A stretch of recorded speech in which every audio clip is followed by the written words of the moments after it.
hermanos, vamos a continuar entonces con la serie que tenemos sobre el discipulado a través de las relaciones del pueblo de Dios. El principio clave aquí, ¿cuál es, amados? Todos somos discipuladores. Todos nos estamos discipulando mutuamente. Y eso lo estamos viendo desde la primera reunión que hemos tenido en ese sentido, ¿verdad? Todos somos discipuladores. Una de las cosas que debemos entender, hermanos, claramente es que crear una sólida relación toma tiempo. No se arma de un minuto a otro. ¿Amén? Entonces, usted que está discipulando uno a uno, usted debe entender que ese discipulado se va a ir trabajando, fortaleciendo en el tiempo. ¿Perfecto? Ahora bien, hemos hablado también, amados, de que somos transformados porque servimos a un Dios trino, ¿cierto? En la Trinidad, o triunidad, como se dice también, hay una relación maravillosa, perfecta, gloriosa. Y Dios quiere que esa relación que Él tiene internamente sea manifiesta en la iglesia. Recuerden que nuestro Señor Jesús en su última oración dijo: yo te ruego, Padre, que ellos sean uno, así como nosotros también somos uno. Amén, amados. Gracias al Señor. Aleluya. También vimos, hermanos, que somos transformados unos a otros. Salimos de esa mentalidad individualista, cerradita, egoísta, y comenzamos a enfocarnos en nuestro hermano. Cuando entendemos, amados, que nos discipulamos mutuamente, entonces ahí nuestro enfoque cambia. De hecho, muchas veces a ustedes les he preguntado: ¿cuál ha sido la diferencia desde que están sirviendo al Señor, por ejemplo, como líderes? ¿Verdad? ¿Antes tenías el mismo interés por tu hermano que el que tienes ahora o no? Evidentemente no. Pero yo creo que todos nosotros hemos cambiado nuestra percepción, ¿cierto, hermanos? Ya no nos sentimos tan individuales, tan alejados, ¿no? Si no está viniendo un hermano, estamos al tanto. Si algo está pasando con esa hermana, estamos al tanto. ¿Por qué, hermanos? Porque somos transformados mutuamente y nuestra mentalidad cambia. Dejamos de enfocarnos, dejamos de mirar hacia nuestro ombligo y comenzamos a mirar hacia otros. Amén. De ahí viene que nos amamos unos a otros, nos perdonamos mutuamente, nos edificamos. Somos gentiles. Hay que desarrollar esto, hermano, la gentileza. La gentileza, la amabilidad. Es muy importante, muy importante, hermanos, ¿no? Muy importante. Hemos hablado también sobre la prestación de cuentas, en el sentido de que nos cuidamos mutuamente y nos responsabilizamos también mutuamente. Yo me recuerdo, hermanos, que cuando era más chiquillo, éramos chiquillos de todas maneras, yo como hijo mayor, cuántas veces tenía que quedarme al cuidado y era responsable por mis hermanos, ¿no? De hecho, papá o mamá decían: ya tú te quedas cuidando acá y que no pase nada. ¿Qué significaba eso? ¿Ah? Tú mismo eres, ¿cierto o no, hermano? ¿Ah? Entonces, amados, más o menos eso también sucede en la iglesia, ¿no? La falta de responsabilidad mutua es una actitud caínita, ¿no? ¿Cierto o no? Porque ¿recuerdan que le dijo el Señor a Caín? ¿Dónde está tu hermano? ¿Y qué respondió Caín? ¿A mí qué me importa? ¿Acaso yo soy niñera de mi hermano? ¿Qué cosa, no? ¿Cierto? Esa es una actitud, como hermanos, caínita, ¿no? Entonces, hay que tener cuidado. Entonces, amados, y aquí hablamos también de la transparencia. Y decíamos de que una de las grandes virtudes, una de las grandes características de todo avivamiento es la transparencia. Porque esa comunión, hermanos, que a veces pensamos es solamente salir un rato a tomar un jugo acá en el Dago, comer un pollo a la brasa de vez en cuando, eso es una cascarita de lo que es la comunión. La verdadera comunión se da en la transparencia, ¿no? Lo superficial es enemigo de lo verdadero, enemigo del verdadero avivamiento. Y cuando hay, hermanos queridos, esta buena comunión y transparencia, todo el mundo es como es. Cada quien muestra cómo es. No hay máscaras, no hay engaños. Y esto nos lleva entonces a aceptarnos mutuamente, ¿verdad? La Biblia dice, recibíos unos a otros como Cristo los recibió. ¿Cuántos dan gloria a Dios por ello, hermanos? Amén. Gracias al Señor, honrándonos unos a otros, usando nuestros dones unos a otros.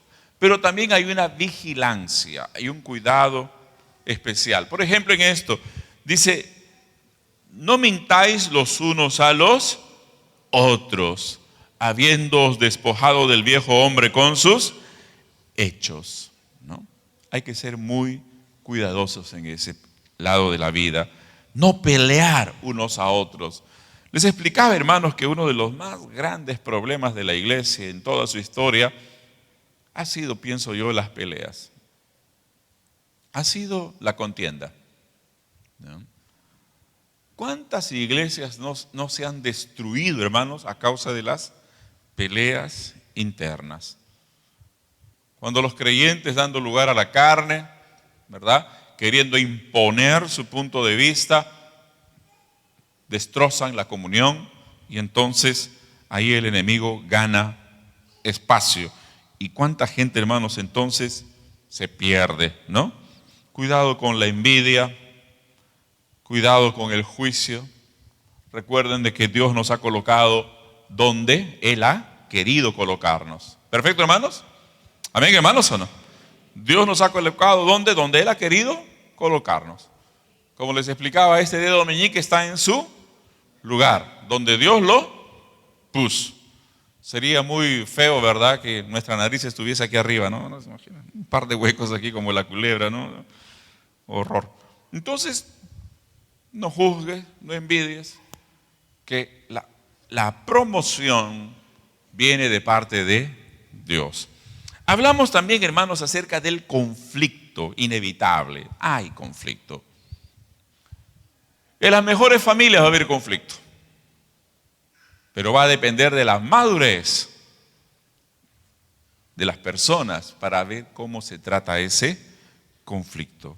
Tratar el conflicto, perdonar a los que ofenden y reconstruir la confianza. Les explicaba, hermanos, que a veces la confianza no se recobra más, ¿verdad? Pero perdonar si es algo que Dios nos exige. Amén. Entonces, lo que vamos a ver ahora, hermanos, ya de una manera un poquito más práctica, es cómo podemos practicar el discipulado en nuestro círculo más cercano. Porque miren, hermanos, hay un círculo bien cercano a nosotros, a cada uno de nosotros, para cada uno de nosotros. El propio Señor Jesucristo, miren ustedes, ¿a cuántos escogió para ser apóstoles? ¿A cuántos? ¿Y cuántos eran su círculo íntimo? ¿Cuántos eran el círculo íntimo, cercanísimo de Jesús? ¿Ah? ¿Quiénes eran? ¿Se acuerdan ese corito de niños? ¿Ah? Pedro, Juan, Jacobo en el barco, ¿cierto? Esos tres estuvieron con el Señor, por ejemplo, en el monte de la Transfiguración. Esos tres estuvieron con el Señor, cerquita del Señor cuando Él estaba orando en el Getsemaní. Esos tres estuvieron con el Señor cuando el Señor resucitó a la hija de Jairo en Capernaum, ¿verdad? Estuvieron más cerca de Él. Entonces, hermanos, tenemos que entender esto. Siempre hay un círculo más cercano. Y a la medida que tengamos una buena relación en ese círculo más íntimo, nuestras relaciones hacia otro círculo más extenso serán posibles, serán mejores también. No puede haber una buena relación en un círculo más extenso si en nuestro círculo íntimo estamos fracasando. Les voy a eso ir explicando un poco más adelante. Amén. Ahora bien, Vivimos en un tiempo de mucho relativismo, ¿no? Ya, si tú crees así está bien, pues para ti, pero para mí no. Hay gente que dice de esta manera, bueno, a mí no me importa lo que hagan las personas en su vida privada, ¿no? Pero díganme, hermanos, ¿a Dios le importa lo que hacemos en nuestras vidas privadas, sí o no? Les hago la pregunta, ¿a Dios le importa lo que hacemos con nuestra vida en privado? Tu Dios, tu Padre que ve en lo secreto, dice la Biblia. Y tu Padre que ve en lo secreto te recompensará en público, en el caso de la oración. A Dios sí le importa, hermanos. Porque, escúcheme bien, escúcheme esta ley espiritual. Para Dios no existe el éxito público sin una victoria privada. Repito, nosotros como seres humanos podemos ver, wow, qué éxito de ese hombre, qué exitosa esa mujer, porque muchas veces no conocemos, ¿qué cosa? El círculo íntimo. ¿Cómo va en su vida privada? ¿Cierto, hermanos? Se me viene a la mente, hermanos, hace muchos años atrás, famosísimo predicador, su éxito era mundial, ¿está bien? Todo el mundo quería ser como él, quería predicar como él y qué sé yo. Pero un día, hermanos, todo se vino abajo, todo se vino abajo. ¿Por qué? Porque en su vida privada aquel hombre era un fracaso. Era un fracaso. Dios en su misericordia lo restituyó y todo lo demás, pero lo que pasó, pasó lamentablemente. Y está ahí. Para Dios no existe éxito si no hay victoria en la vida privada.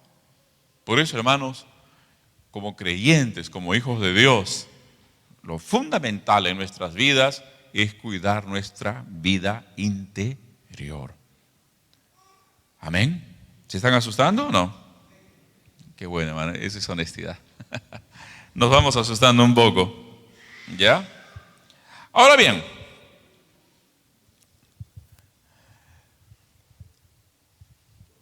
pongámonos a pensar de esta manera. Les invito a pensar conmigo. Piensa conmigo, por favor. ¿Es posible hacer misión, por ejemplo, si en nuestro círculo privado hay problemas? Repito esto, hermanos queridos, miren ustedes, nuestro círculo más cercano es el círculo de la familia, ¿está bien?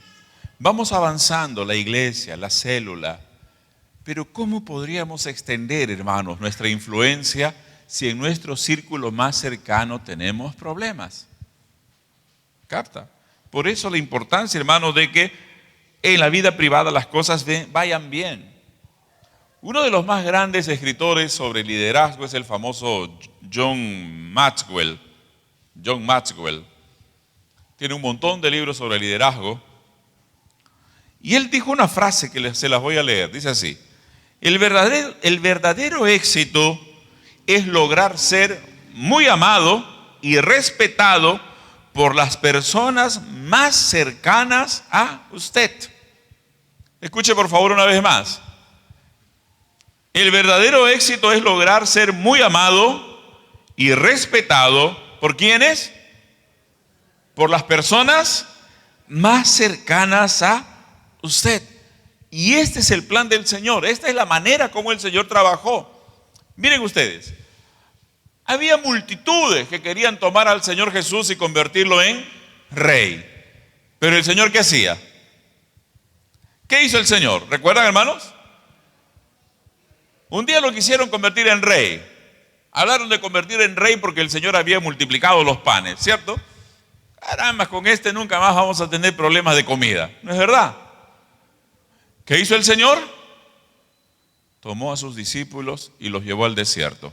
Acabó. ¿Por qué? Porque el Señor se concentró en los 12. El Señor se concentró en los 12. los preparó, los capacitó, los moldeó, los discipuló. Y aún así, hermano, fíjense ustedes, uno de ellos fracasó estrepitosamente, no tuvo recuperación. Los otros 11 también fracasaron, ¿verdad? Pero fueron restaurados. Hermanos, dense cuenta ustedes. Entonces aquí, hermanos, escúchenme por favor esto que les voy a compartir. Nosotros tenemos que trabajar mucho en el área del cuidado, capacitación de nuestros hermanos que están a nuestro alrededor, de nuestros líderes. Ustedes como líderes, amados, tienen que amar el crecer espiritualmente por un lado y crecer en conocimiento también, en ambos lados. Y yo doy gracias a Dios por algo, hermanos. ¿Saben qué? La palabra de Dios es maravillosa. Yo no creo, hermanos, de que para aprender la palabra de Dios hay que saber un montón de teología, un montón de... No, hermano, hay cosas esenciales que nos ayudan a realizar un buen trabajo para el Señor. De ahí usted vaya creciendo. Pero, por favor, hermano querido, aprenda. Ame aprender. Ame aprender. Uno como pastor, uno nota a quién le gusta aprender. A quién le agrada aprender. Uno se da cuenta. ¿Ah? Hay hermanos muy humildes, pero en todo culto de enseñanza están en primera fila. Y saben, hermanos, no se trata de mí que enseña, es el Espíritu Santo el que enseña. Y para el Señor y para el Espíritu Santo no hay dificultad en enseñar al hombre más humilde o al más capacitado. Él enseña a quien viene delante de él y dice: Señor, aquí estoy, enséñame. Amén, hermanos. Gracias al Señor. Entonces, las relaciones más importantes, dice aquí, son las más cercanas. Y por tanto, esto nos lleva a priorizar a lo que es realmente importante. ¿Por qué? Porque, repito, si no tenemos comunión en nuestro círculo más cercano, no habrá comunión en ninguna otra parte. ¿Sabía usted eso, hermano? ¿Sabía usted eso o no?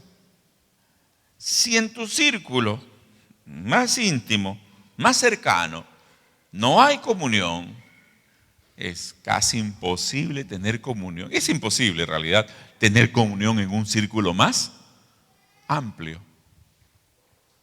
Más amplio. De ahí, hermanos, por ejemplo, que los líderes, vamos a suponer un matrimonio, está liderando una célula. Ese matrimonio debe ser discipulado. ¿Para qué? Para que la comunión en ese matrimonio sea una comunión buena. Porque si en ellos hay una buena comunión, esa buena comunión se va a extender hacia el otro grupo, hacia la célula. Amén.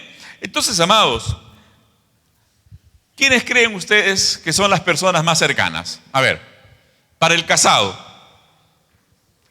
¿quién es la persona número 1 en su lista de personas más cercanas? ¿Ah? ¿Dios? No, estamos hablando horizontal. ¿Quién es? La esposa o el esposo, el cónyuge. ¿Está bien? Es la primera persona. El hijo o la hija, ¿cuál es su círculo más cercano? Padres, hermanos. Aquí también entran los amigos, amigos íntimos. Y esto podríamos hablarlo un poquito, ¿no?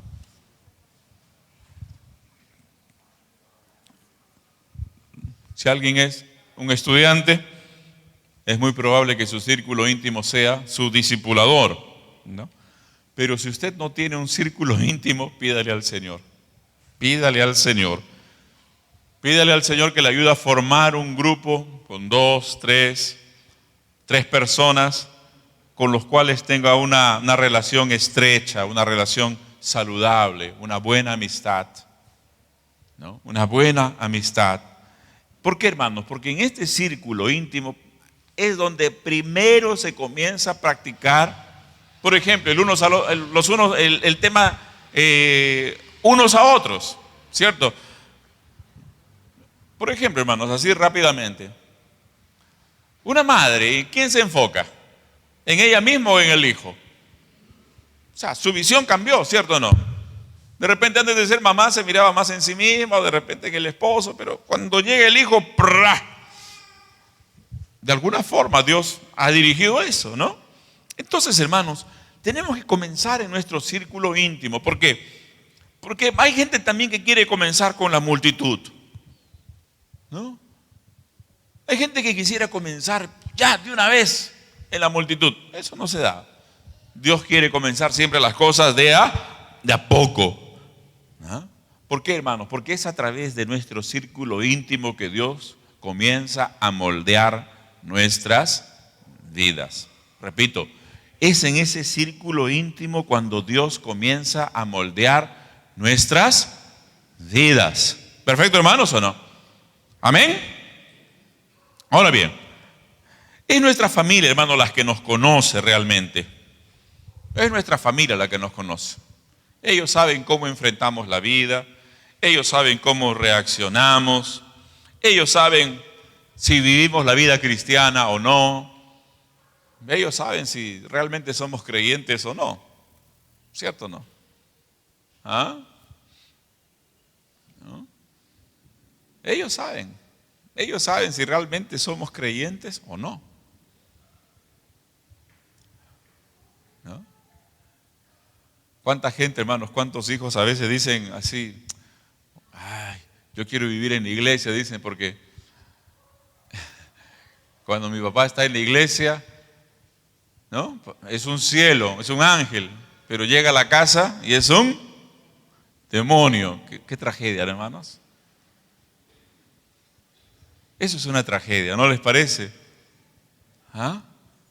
Entonces, amados, recuerden, ese círculo íntimo es el que nos moldea. ¿Por qué? Porque este grupo, hermanos, son los que nos critica. Ese grupo es el que nos alienta. Ese grupo es el que nos corrige. ¿Ah? Y entonces, hermanos, ahí es donde tenemos que aprobar el primer examen. ¿No? Es donde tenemos que aprobar el primer examen, ahí. En ese grupo cercano. ¿Ya? Ahora bien, hablemos un poco, por ejemplo, hermano, del cónyuge. ¿Ah? ¿Cuál es la relación más importante en la vida, hermanos? ¿Ah? Para el casado. Es su cónyuge. ¿Por qué, hermanos? Porque en el caso de los varones, ¿quién nos conoce más que nadie? La esposa. Y en el caso de la esposa, ¿quién conoce mejor que nadie? El esposo, ¿no? Y siempre, hermanos queridos, escúcheme bien, nuestro cónyuge sabe lo que está en y detrás de nosotros. Y entonces nuestro cónyuge puede dar consejos en base a experiencias que solamente él conoce. Solamente él conoce. Solamente mi esposa, por ejemplo, conoce situaciones conmigo, ha pasado situaciones conmigo y en base a esas experiencias puede darme ideas, puede aconsejar, toma este camino, no te recomiendo por acá, no por allá. E igualmente yo, mira, por acá no, es mejor por acá, es mejor así. ¿Por qué, hermanos? Porque es ahí donde nos conocemos más que con ninguna otra persona. Y entonces déjenme decirles algo, hermanos. El ministerio esencial de un marido es su esposa. Y si todos tenemos algún ministerio también, para la esposa, su ministerio principal es su marido. Más aún, hermanos, dice así, ella no es parte de nuestro ministerio. Ella es nuestro ministerio. ¿Qué les parece? A veces, hermanos, en una concepción muy cortita pensamos lo siguiente: mi esposa es la ayuda en el ministerio. Pero no. La esposa es el ministerio número 1. Y el esposo para la esposa. Hermanos queridos, escúchenme bien. Ustedes, esta noche es básicamente enseñanza y nuestra visión es que ustedes sean líderes y van a ser grandes líderes para la obra del Señor. Amén. Pero ten en cuenta esto. Tu primer ministerio, ¿quién es? Tu esposa para los varones, tu esposo para las hermanas. ¿No? Hace poco veíamos, mi esposa estaba viendo en realidad una conferencia de una famosa predicadora allá en Brasil. Y esta hermana dijo una cosa que a mí me llamó la atención.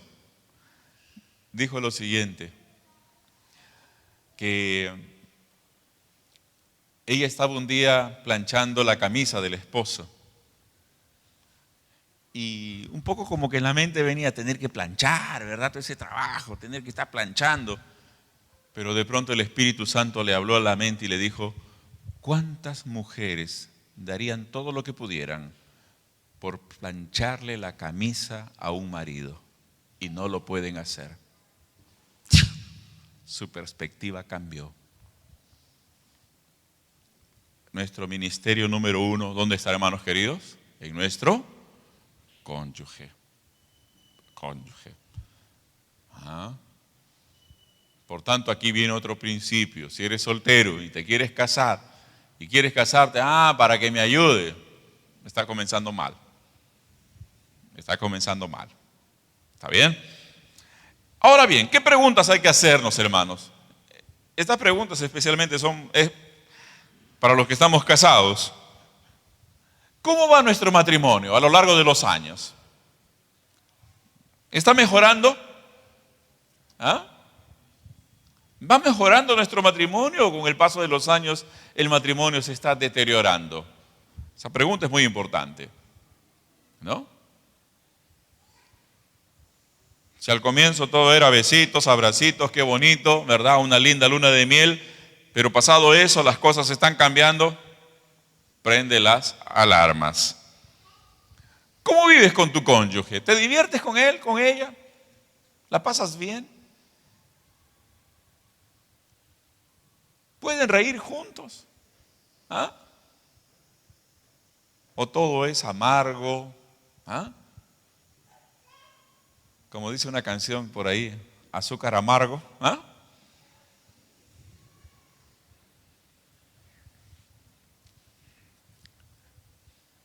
¿Tienen una buena amistad?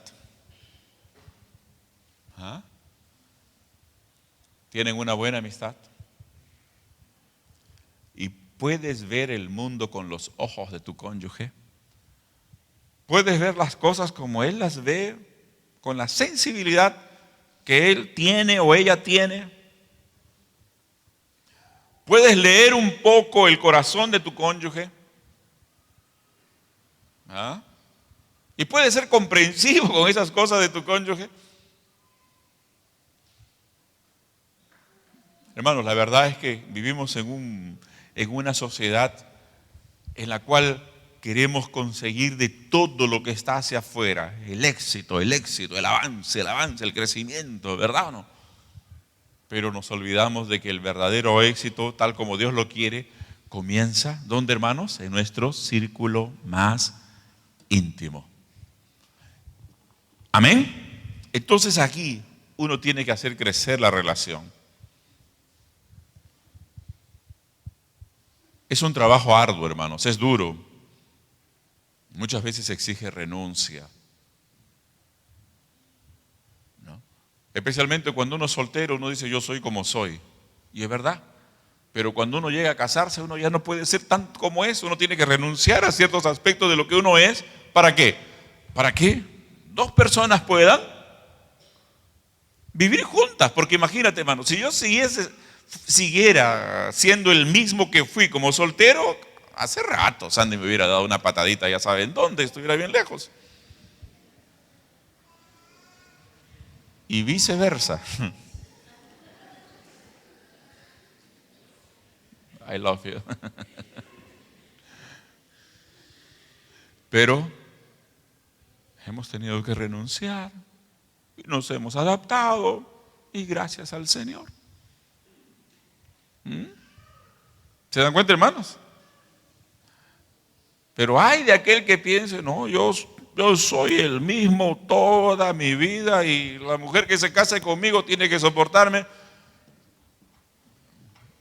Buen provecho, señor divorciado. ¿No? ¿Entienden?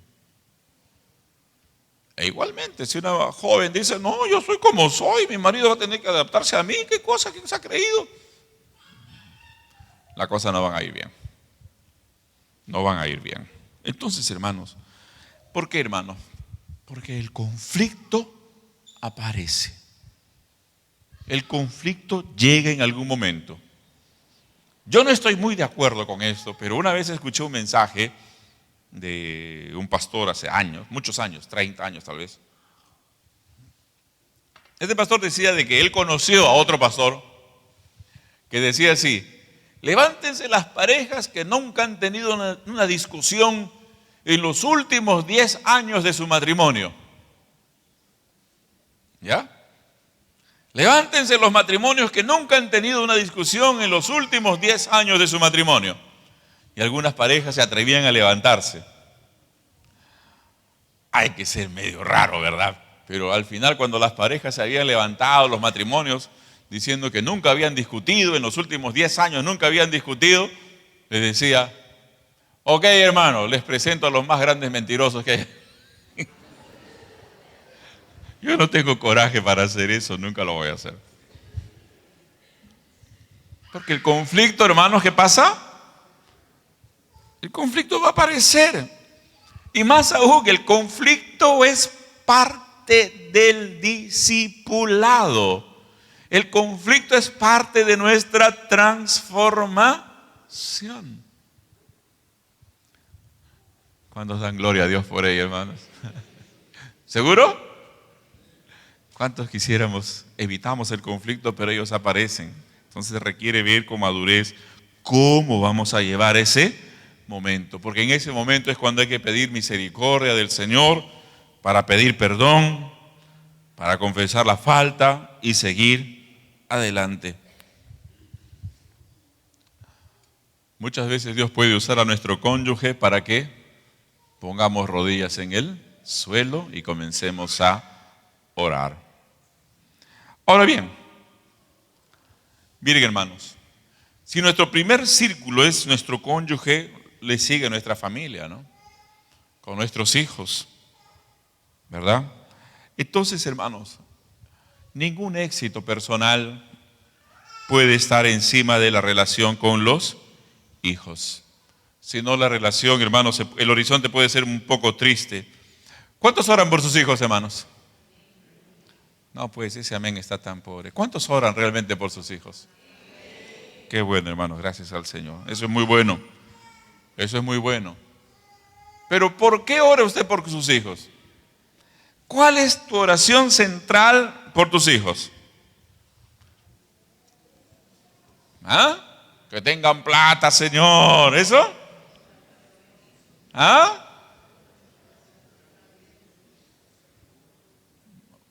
¿O cuál es su oración? ¿Ah? Todos queremos que nuestros hijos, hermanos, adoren al Señor y sean discípulos del Señor Jesucristo. Amén. Aleluya. Y para esto, hermanos, requiere que siempre estemos compartiendo con ellos la palabra del Señor. Ahora, hermanos, a veces pensamos de que para tener hijos piadosos y creyentes hay que meterles la palabra por la nariz, por la oreja, por no sé dónde, ¿no? Pero, hermanos, hay otras cosas que ayudan. El tiempo con ellos, la amistad con los hijos. Yo me recuerdo que hace algunos años atrás hubo un programa en la televisión por el Día del Padre. Y yo les he comentado esto, tal vez alguien no lo escuchó. Pero todos hablaban de la relación que tenían con sus nietos. ¿Ya? Todos hablaban de la relación que tenían con sus nietos. Muchos de esos ancianos decían así: uy, con mi nieto me divierto, con mi nieto por acá, con mi nieta así, todo bonito, con el nieto. Pero apareció, hermanos, un viejito en ese programa, un anciano. Y le preguntaron cómo era con el nieto, con los nietos. Y él dijo: muy bien, me llevo muy bien con mis nietos, los quiero mucho. Pero el viejito dijo algo que nunca me olvidé, hermano. Dijo así: pero mi amigo, la expresión que tenemos nosotros aquí en Lima, ¿verdad?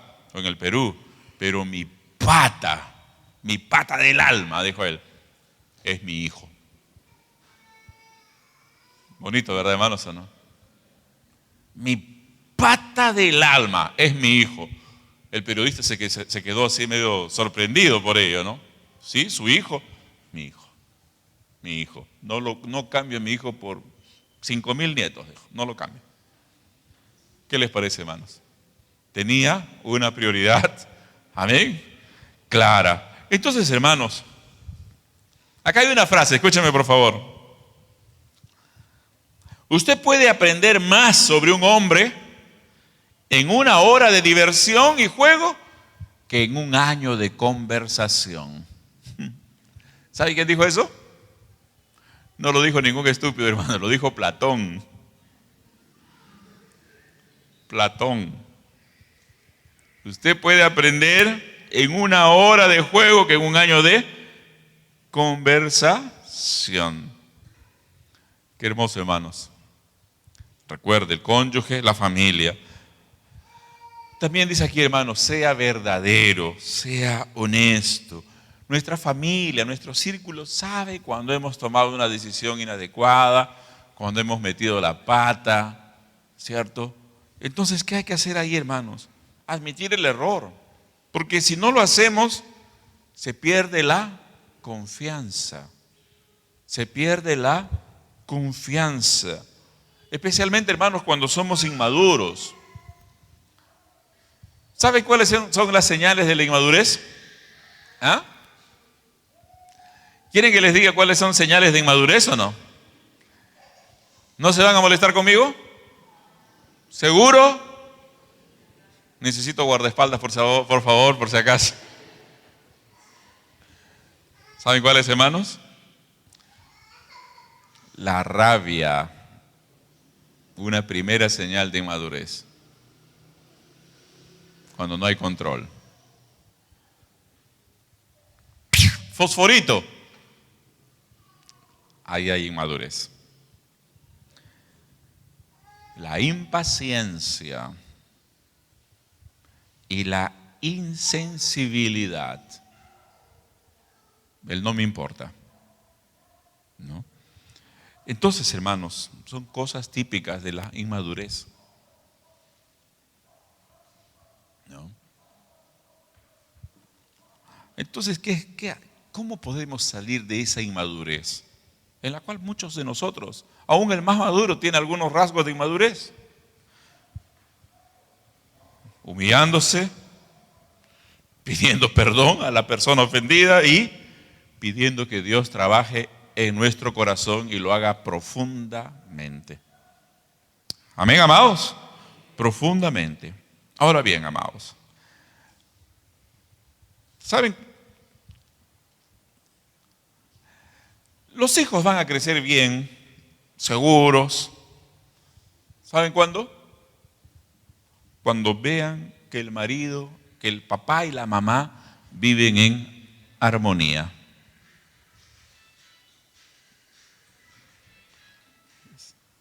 ¿No? Cuando las relaciones entre papá y mamá están funcionando, las otras relaciones van a funcionar también.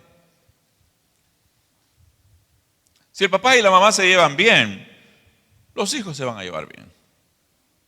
Porque pueden trasladar y pueden imponer de alguna forma ese tipo de relación. ¿Correcto? Y dice acá, y lo mejor que un padre puede hacer por sus hijos es amar a su esposa. Lo mejor que un padre puede hacer por sus hijos es amar a su esposa. Hace algunos años atrás, no muchos, el hermano Alberto Ipensa, que es especialista en esta cuestión de familia, me dijo: pastor, cuando el marido ama a la esposa, los hijos crecen seguros. Los hijos crecen seguros. Entonces, hermanos, esto nos lleva a múltiples conclusiones, ¿verdad? ¿Verdad? Los que estamos en casa, tenemos esposa, amemos a nuestra esposa más que a nadie. Y mostremos ese amor a la esposa en la consideración que tenemos por ella. Los hijos van a crecer seguros. Amén. Amén, hermanos. Gracias al Señor. Ahora bien, mire usted, esta frase es muy hermosa también que la tengo acá. Cuando los padres se priorizan el uno al otro, o sea, el marido cuida bien de la esposa bien del marido, y ellos, los padres, cuidan a los hijos, entonces Dios está construyendo una descendencia piadosa. ¿Qué cosa, hermanos? Una descendencia piadosa. Si no, hermanos, la inseguridad aumenta.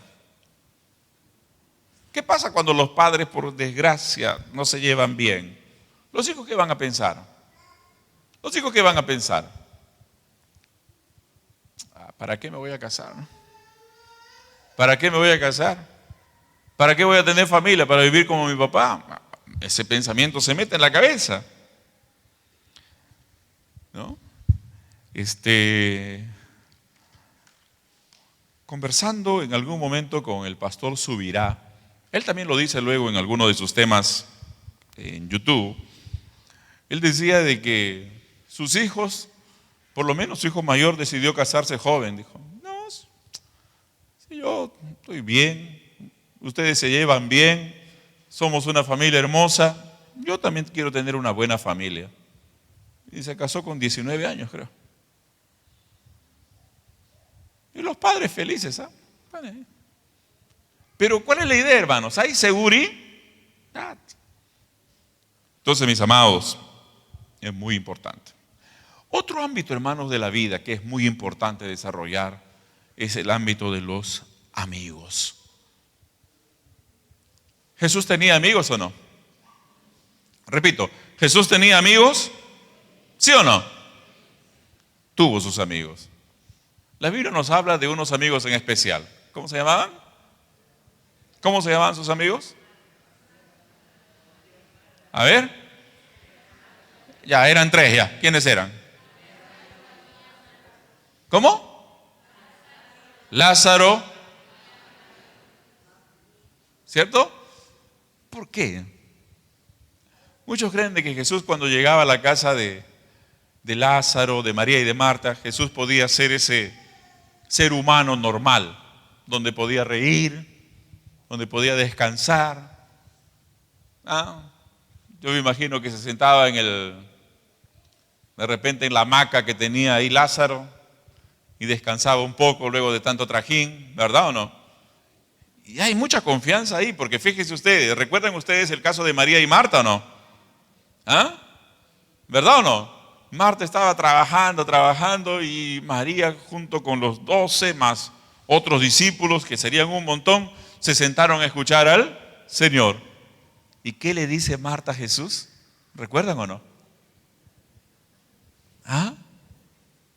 Señor, no te da cuidado, le dice. Fíjese esa frase, ¿no? O sea, no te importa que yo esté trabajando un montón mientras ahí María está sentadita sin hacer nada. ¿Qué le quiere decir eso a usted, hermano? ¿Que había confianza entre ellas y el Señor o no? Tremenda confianza. ¿Y el Señor cómo le respondió? ¿No me molestes? ¿Cómo le respondió el Señor a Marta? ¿Cómo te respondió Martita? Disculpa.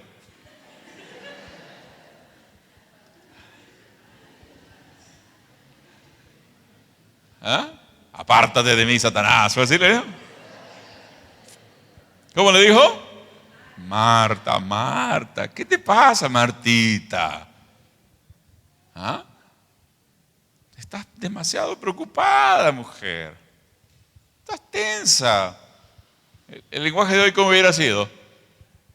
Estás estresada por gusto.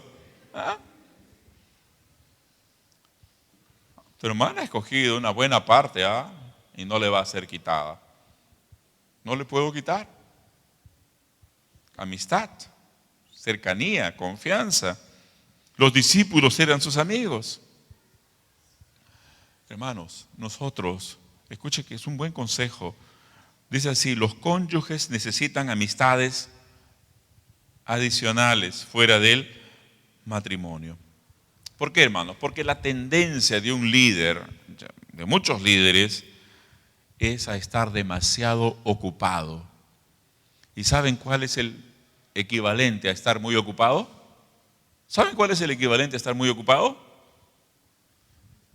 Solitario, soledad. Porque no hay tiempo para más. No hay tiempo para más. A mí me duele recordar, pero bien, viene a la mente, ¿qué puedo hacer? Cuando un hermano, ¿verdad?, me dijo, bajó de un carrazo en aquella época que nadie tenía carro, hermano, ahora. Pero él bajaba de un carrazo lindo que tenía. ¡Qué carrazo! ¿No? Tú sabes que a los hombres no nos vengan con perfume, florcitas, ¿no? ¿Qué carro tienes? Ese es lo que... ¿Qué le vamos a hacer, no? Y me dijo, trabajo a las 24 horas, pastor. Caramba, pensé yo, ¿no? Y de paso me dio una chiquita, como tú no trabajas a las 24 horas, no tienes ni bicicleta, ¿no? Me imagino, ¿no? El día en que se murió, ni su familia estuvo. Solitario. Solitario. Entonces, amados, y cuando uno es solitario, ¿a quién recurre en tiempos de necesidad? Si no hay confianza. La amistad genera confianza. Pero si no hay amistad y confianza en el momento que la estés pasando, pero difícil, ¿a quién vas a ir? ¿Ah? Por eso el sabio Salomón diría, hay amigo más unido que un hermano. Y añade algo más, ¿recuerdan? Se me fue el versículo. ¿Ah? Entonces, hermanos, ¿cuál es el tema en este momento? Tener amigos sólidos, del mismo sexo, con quienes conversar, compartir, ser abiertos. ¿Ah?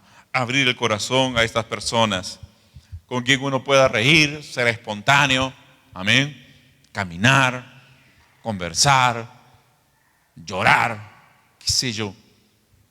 Me viene a la mente que hace muchos años atrás, 40 y tantos años atrás, una de mis tías era secretaria en una iglesia muy famosa aquí en Lima. Y ella vivía dentro de la iglesia. La iglesia es enorme, tenía tenía mini departamentos, incluso en uno de esos departamentos vivía el pastor y su familia. Y esa iglesia solía invitar a predicadores de otros países que venían, tenían una campaña y era muy bonito. Y mi tía me comentaba de que cuando venía, especialmente dos de estos predicadores, en tiempos distintos, decía mi tía, el pastor se queda conversando con ellos. Conversan toda la noche, ríen, lloran, oran juntos, pero a veces toda la noche se quedaban conversando. El valor de una amistad también, hermanos, ¿o no? Donde puede haber, ¿qué cosa? Confianza. No sea solitario, querido hermano, no sea solitario nunca. Amén. Donde haya transparencia. Porque miren, hermanos, todos enfrentamos, miren ustedes, luchas físicas, emocionales y espirituales. ¿Ah?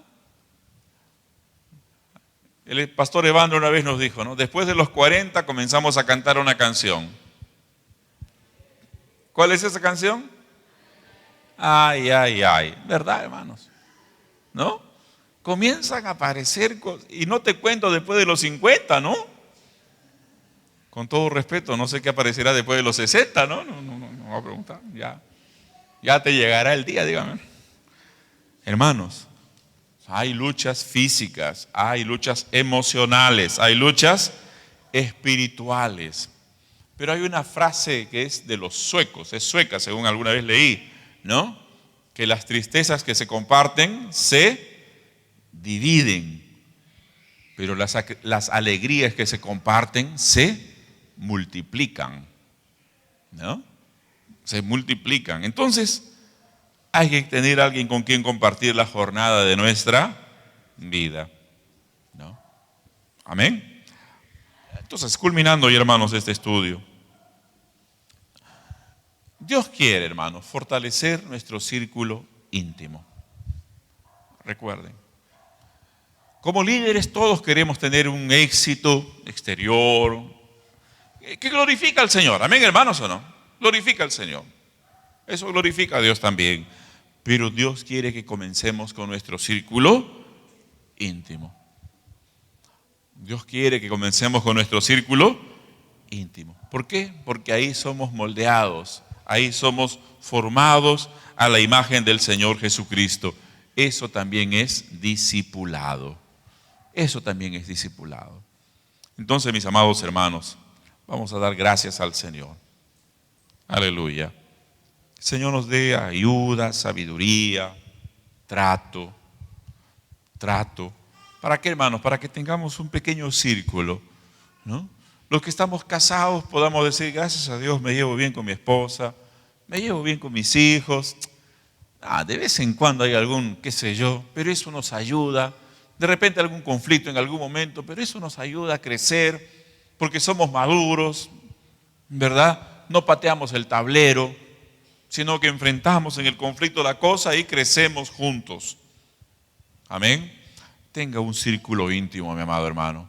Tenga un círculo cercano. Desarrolle relaciones maravillosas, espirituales, llenas de verdadero amor del Señor en ese círculo cercano con el cual usted tiene, en el cual usted puede compartir sus tristezas, sus alegrías, sus luchas, sus aflicciones. Amén. Pídale al Señor esa bendición, hermano querido. Y entonces, una vez que tu círculo íntimo esté caminando bien, Dios va a ampliar tu influencia a un círculo mayor.